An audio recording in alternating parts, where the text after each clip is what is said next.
We're back. You are chatting with John P. Today, I am going to be talking about two watches, one of them a micro brand, and another one, the Omega Seamaster 300. I'm going to be comparing and contrasting them a little bit and showing that today in watches, there seems to be a trend of micro brands making themselves into real brands by incorporating bits and pieces and certain specs and functionality of Swiss-made watches with long lines of heritage into approachable and affordable price points. And I'd like to thank Zelos for providing the Zelos Abyss 3 here in a partnership. I want to thank them because I saw one here in our office at Del Rey Watch. Federico had one he was doing something with. I saw it, I held it, I didn't know what it was at first. I picked it up, I'm like, oh, this is an interesting watch. I thought it was, anything. I never heard of the brand, but I thought it was very interesting. And when he told me the price points, I had to reach out to Zelos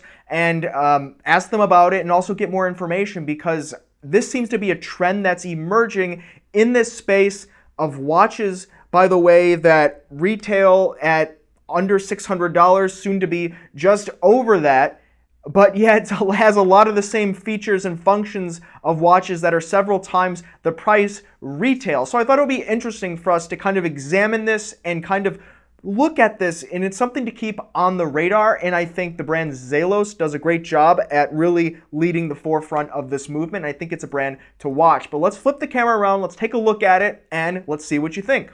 So here we're under the lens with the Zelos Abyss 3 blue dial, blue bezel, as well as the Omega Seamaster with the ceramic bezel coaxial last generation without the wave dial. Of course, you'll notice that I have the bracelets set aside here, and I thought it would be interesting because that's going to be one of the main contrasts in which I will talk about is the bracelets. So I thought it would be a little bit more, I guess you'd say, a little bit more targeted with the bracelets so that we can really determine, how the bracelets are off of the watch and then look at the watches more from a singled out perspective. So right away, let's go ahead and pick up the Zelos. Now, while I pick this up, I want to really convey and drive home the fact that these two watches are in different price points. The thing is, the Omega, of course, it's an iconic brand, but the watch retailed for over $4,000, while this Zelos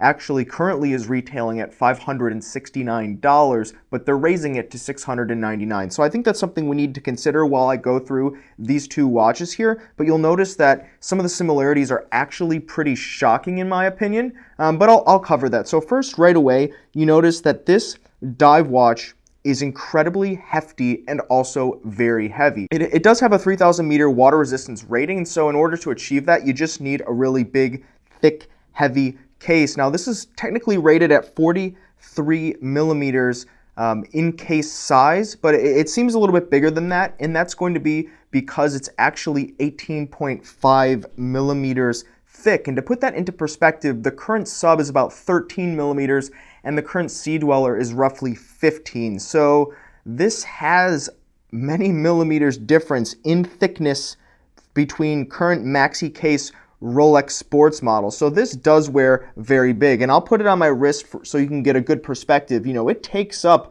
a large part of the wrist, so it really is aimed for a guy with a 7-inch plus wrist. But you could probably swing it if you put it on a bit of a smaller strap like we have here with the rubber, which is why I did put it on the rubber for my testing in some casual wear. And the other thing to mention is, while it does have a sapphire crystal, which, is not always easy to come by in this specific category, though increasingly so, it is slightly domed, as you'll see, which is why we're getting a lot of reflection. And that adds to the watch in a way that creates a lot of depth. And when we talk about a watch that has that kind of deep blue, it really helps to make a watch stand out. To put that into perspective, we'll look at the Omega dial, and while technically they say it's slightly domed, you just can't see it compared to something like the Zelos there. But you see how the blue is very flat. Now, I'm not saying that's necessarily a bad thing, but to put it into contrast so you really know what you're working with, the Zelos watch really does a pretty good job in that regard. Now, the interesting thing that I think we also need to talk about, aside from the size, is really that it has a Sellita SW200 movement inside of it. Now, this is going to be the same or similar movement that IWC uses, Tag Heuer uses, and many other brands in this category, and much higher. And so for them, or any brand, to really be putting a Sellita movement, a Swiss automatic movement inside of a watch at this price point, I think we're seeing it happen more and more. But when we cover some additional features that it has, I think it's a watch that really is being sold at the sum of parts. So they must have some intent to produce these at volume, because I just can't imagine them turning much of a margin. But for us as watch geeks and collectors, I think that's actually a great thing. So something to keep in mind is that, there's some pretty good quality when we're talking about the case construction, the watch, the dial. If we just look at the dial here and get a little focus, you can see it's crisp, it's clean, the indices are very nice. Sometimes when you get into this price range, you get watches that just don't look too consistent. You can't really tell in the quality. I think it adds a lot of contrast by having that minutes hand to be a yellow. It really provides the watch to an appearance that makes it stand out from being just a bland dive watch. So a little extra yellow pop to add some contrast is nice. What I like about this watch, we have the helium escape valve at the top, which is common in dive watches, but not at this price point.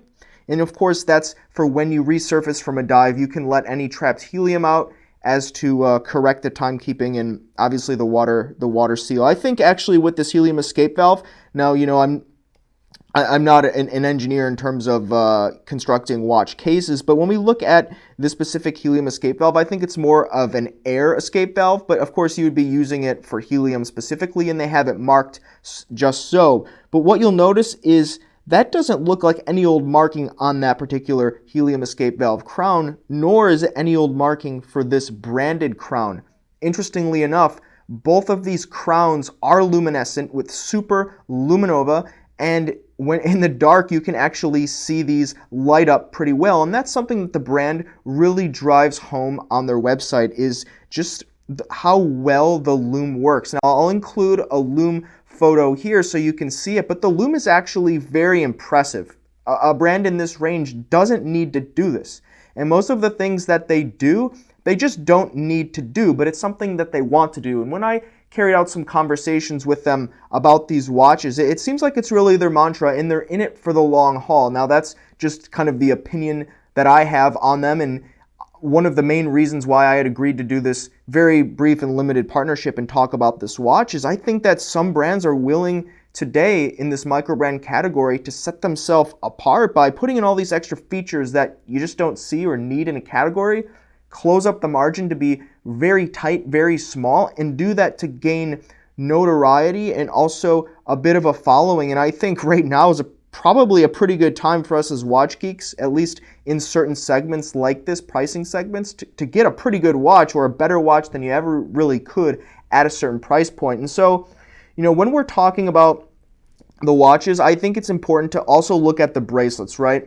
So when we have the bracelets here, I took the bracelet off once again. It's a larger watch, and the bracelet is a very heavy, substantial bracelet. You'll look at the way that the end links are kind of designed and shaped. It does look, the inside links rather, the connecting interior links, it is very Nautilus, particularly Nautilus-esque, but I don't think that it's a blatant copy of that. And of course, the end links carry on with a similar shape, but not necessarily a unintegrated design here. But it looks nice, it looks sufficient. The brushing and the mixture of the polishing on the sides really is a little bit out of where they're pricing their watches, and that's kind of the position that I'm taking on something like this with the Zelos brand and watches like this is, how much value can you get in this segment?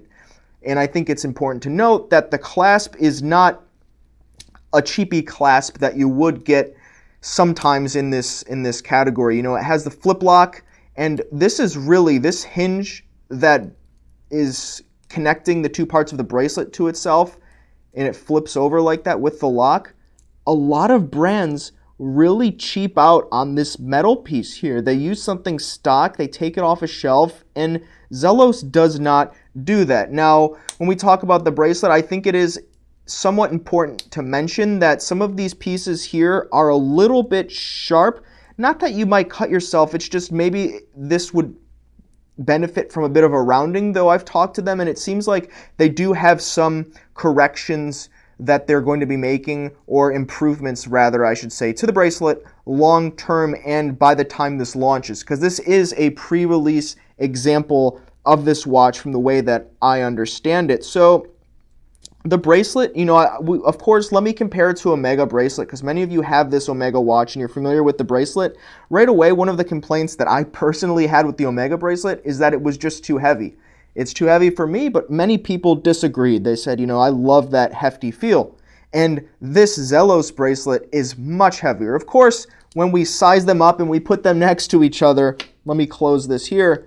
Yeah, I mean, the lengths are different, but I took some links out of the Omega one. But it's you can tell it's aimed towards a guy with a larger wrist, you know, like a Federico. And that's probably, you know, the type of guy that can get a lot of use and purpose from a tool watch and a dive watch like this. Something to look at that Omega does a little bit differently is they do have this kind of dive extension that flips out, and that's nice for the diver, though that's something that's really just tossed in there as a nice to have. You know, most people are not using that. And when we look at, you know, the Zelos here, it's, you know, it's a functional watch, certainly a dive watch that's able to withstand a lot of pressure in the water, but, you know, it doesn't have that diver's extension. So, you know, if you need the diver's extension, perhaps you'd have to look at a different bracelet or strap option for it. But, you know, it feels nice and it feels better than, in my opinion, it should. So it's one of those things that I think this brand is really adding to try to deliver as much value for a long-term play. You know, the only other thing that I would say, the bracelet I might recommend is just, you know, once again, round a few edges here for my personal liking, but everything else, you know, is pretty solid. You know, the brushing, I can't find any errors on it at all. I mean, it's consistent. You know, it's not quite up to the Omega standard, but once again, I mean, we're talking watches that have retail difference of, you know, $3,000, which is like 75% of the price of the Omega. So pretty wild, I think, where watch brands like Zelos are coming in to deliver value. I want to hold up both the Omega and the Zelos so that we can kind of look at them in the way that the size and the angles are, and also the quality. The thing you'll notice right away is with the Zelos, it has that ultra domed crystal, which I like, but on camera and in the light, it adds a little bit of a glare, but once again, it also adds depth. This is very shallow, but you don't have the glare, and this is very deep. You know, it's their deep blue lineup. Of course, Zelos makes a bunch of versions of this watch, including a bronze version, and this bezel is ceramic, but it feels like some type of ceramic composite mixed with a metal. I'm not exactly sure. They have it labeled as ceramic, and they have a few other versions of the watch. But it's more of a brushed, drier, matte ceramic, whereas this ceramic is shiny. So it's kind of interesting, right? The bezel on this is shiny. The dial is a little bit more non-shiny, whereas with the Zelos, shiny dial because of that dome crystal, but the bezel is flat. So different worlds. But if we want to put the watches next to each other, you can see that it just towers over it, even much larger than an Omega Planet Ocean. So it's leaps and bounds ahead of it in terms of size, and that's good for some, and for others, you know, it might not be exactly what you're looking for, but it's something to consider, certainly. So what do you guys think about the Zelos Abyss 3?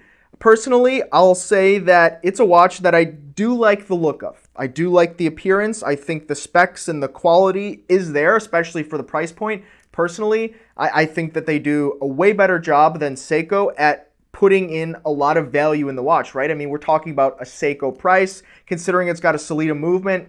Same thing, Tag Heuer is using in entry-level models, as well as brands like Ball and even IWC. So I think that when you put all that in there, I don't know how Zelos is actually making any money. The movement alone can sometimes be $200 depending on at what volume they're being purchased, and then the assembly and producing the dials and the straps and the bracelet and all the trinkets they give you. I don't know if the brand is actually making money or if this is a long play to get people to know of them. But regardless, I think there is value here for someone that likes the big watch, likes the value, and is looking for an alternative that's chunkier, beefier, and more durable than anything I've seen in the segment. Once again, I don't focus on this segment of the market too much, but I think that this is going to be a movement with watch brands and micro brands that we're going to see unfold in the future, because if they can do it, potentially others can as well, but they're already doing it. So what do you guys think? Leave in the